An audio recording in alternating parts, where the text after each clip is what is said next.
Hi friends, నేను మీ సౌజన్య. So అందరు ఎలా ఉన్నారు? బాగున్నారా? నేనైతే చాలా బాగున్నానండి. సో చూస్తున్నారు కదా, పుదీనా చట్నీ చేద్దామని తీసుకొచ్చాం. మార్కెట్లో చాలా ఫ్రెష్గా ఉంది, ఆకు చాలా బాగుంది. అండ్ మాకైతే ఇంత హెల్దీ లీఫ్ అయితే నేను ఎప్పుడు చూడలేదు. సో చూడగానే చట్నీ చేసుకోవాలనిపించి చేశాను. సో ఇంగ్రీడియంట్స్ అయితే అవే. నేనైతే ఎండుమిర్చి వేస్తాను, అండ్ మీరు కావాలంటే పచ్చిమిర్చి కూడా యూస్ చేసుకోవచ్చు. సో ఆకుని మంచిగా మనం ఒలిచి పెట్టుకొని కడిగేసిన తర్వాత ఇలా స్టవ్ మీద వేసుకుంటాము. సో దగ్గరగా అయ్యి అంతా వాటర్ అంతా కూడా ఇంకిపోతుంది కదా. ఇంకిపోయిన తర్వాత మనం స్టాప్ చేసేసి జార్లో పెట్టుకోండి. లేదు మీరు రోట్లో ఇష్టపడతారు అంటే రోట్లోనే దంచుకోండి. సో తర్వాత నేనైతే ఎండుమిర్చి వేశాను. ఎండుమిర్చి మీకు అందరికీ తెలిసిందే కదా, ఎక్కువసేపు అయితే మనం వేపక్కర్లేదు.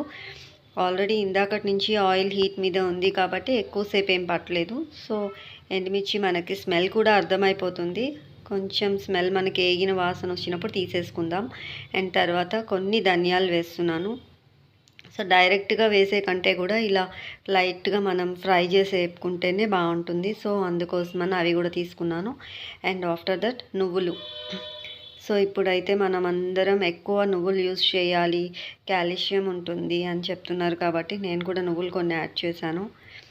సో చింతపండు మనం డైరెక్ట్గా వేసుకుంటే ఏమవుతుందంటే మిక్సీలో వేసిన, దంచేటప్పుడు వేసిన ఇలా టైట్గా అయిపోయి ఉండలు చుట్టడం లాంటిది అవుతుంది. సో మనం లైట్గా ఇట్లా వేపుకుని వేస్తే ఈక్వల్గా ఫ్రై అవుతుంది. అంటే లైక్ ఈక్వల్గా గ్రైండ్ అవుతుంది. మనం ఎప్పుడు పచ్చట్లో వేసిన, మిక్సీలో వేసిన, దంచినా కూడా మనకు పచ్చడి దంచినప్పుడు కూడా నీట్గా వస్తుంది పేస్ట్. అండ్ వెల్లుల్లి రెబ్బలు నేను కొంచెం లైట్గా వేపాను, ఎందుకంటే మా పిల్లలు కొంచెం ఆ స్మెల్ తగిలినా కూడా ఇష్టపడరు. సో ఇలా వేపి మనం దంచామంటే ఎక్కడ ఆ వెల్లుల్లి కనిపించదు అండ్ పిల్లలు తినేస్తారు. సో లాస్ట్లీ కల్లుప్పు కొద్దిగా, ఇంకా జీలకర్ర వేసాను. సో చల్లారినాక మనం ఫ్రై చేసుకోవచ్చు. దాన్ని గ్రైండ్ చేసుకుందాం. సో బిఫోర్ మనం ప్యాన్ పెట్టుకొని తాలింపు వేసి రెడీగా పెట్టుకుందాం అనేసి నేను. సో మనం ఇలా చేయడం వల్ల కొద్దిగా టైం అయితే మనకి సేవ్ అవుతుంది కదా.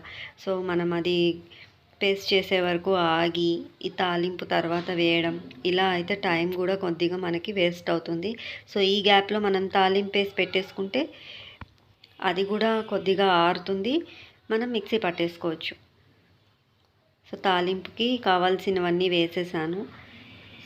సో చూస్తున్నారు కదా మిక్సీ పట్టాక. సో ఎక్కువసేపు మిక్సీ పట్టొద్దు, జస్ట్ ఒక 2 to 3 టైమ్స్ అలా ఆన్ ఆఫ్ చేసేసేయండి. మనకి కన్సిస్టెన్సీ ఇలా కొద్దిగా తగులుతూ ఉంటేనే బాగుంటుంది కదా.